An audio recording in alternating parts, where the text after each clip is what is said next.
The Tale of Grace and the Hidden Truth. In a village in Africa, nestled between lush forests and flowing rivers, there lived a kind and beautiful young woman named Grace. Grace was known for her kindness and caring nature, and everyone in the village adored her. She had a best friend named Peter, whom she met in high school. Their friendship blossomed into love, and they dreamed of a happy future together. Grace and Peter quickly became best friends. They did everything together, from studying for exams to playing sports. They spent countless afternoons under the shade of the baobab tree, sharing their dreams and hopes for the future. Their bond grew stronger with each passing day. By the time they graduated, they were deeply in love. They both decided to go to the same college so they could stay close and support each other. In college, Grace and Peter faced new challenges but supported each other through them all. They attended lectures together, helped each other with assignments, and shared many late-night study sessions. They often talked about their future, dreaming of a life filled with happiness and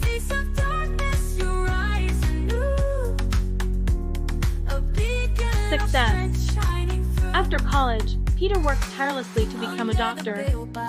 His dedication paid off when he secured a job at a prestigious hospital in the city.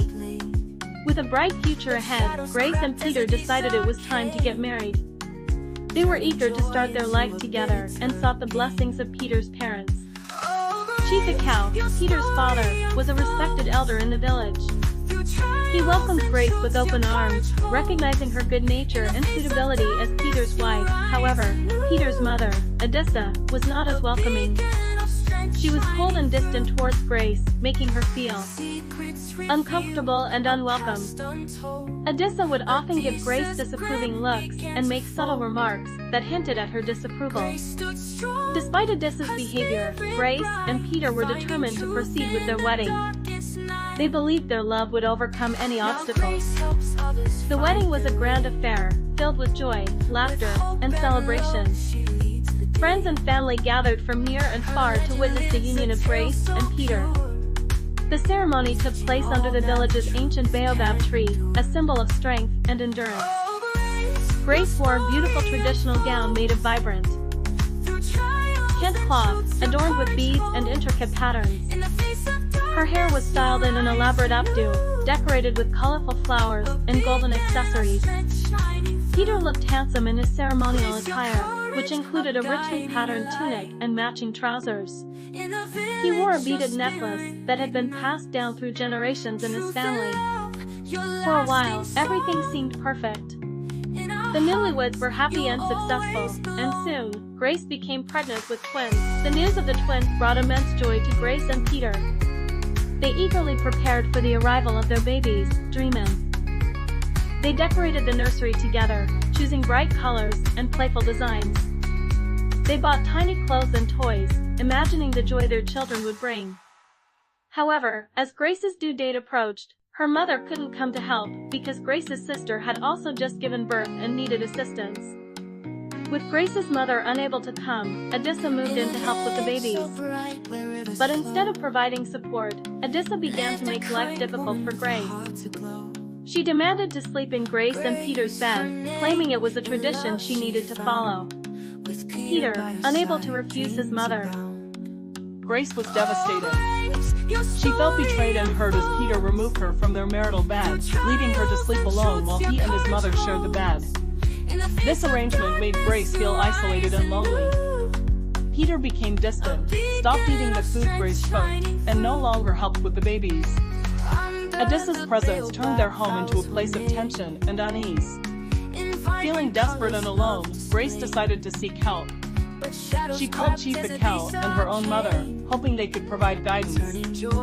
Chief Ikau was not surprised by the situation and revealed a disturbing truth about Adisa's behavior. He explained that Adisa had always overstepped boundaries, even when Peter was a child. She used to sleep in Peter's room, despite Chief Ikau's protests.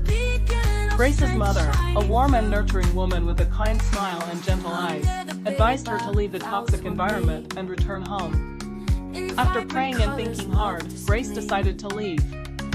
She moved back to her parents' house, where she began to rebuild her life. As she prepared for the divorce, Grace started to investigate Peter's family, seeking to understand Adisa's behavior. Adisa's discoveries. She learned that Adisa was not Peter's real mother, and Chief Cow was not his real father. In reality, Adisa was Peter's first wife.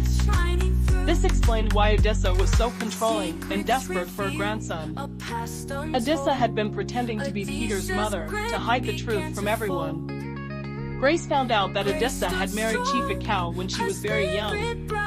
When Adisa couldn't have children, she and Chief Cow adopted Peter, who was orphaned as a baby. Adisa's obsession with Peter grew over the years, leading her to act like his mother and later cross the boundaries of a help. Their relationship. With the truth uncovered, Grace confronted Peter and Adisa. Peter was shocked to learn the real story of his life. Adisa had been manipulating him all his life. Adisa's true nature and intentions were exposed, and she had to leave. Though Peter was now free from Adisa's control, Grace knew their marriage couldn't be saved. Grace found comfort in her children and the support of her family. Over time, she healed and emerged stronger. She dedicated herself to helping other women in difficult situations, using her story to inspire and support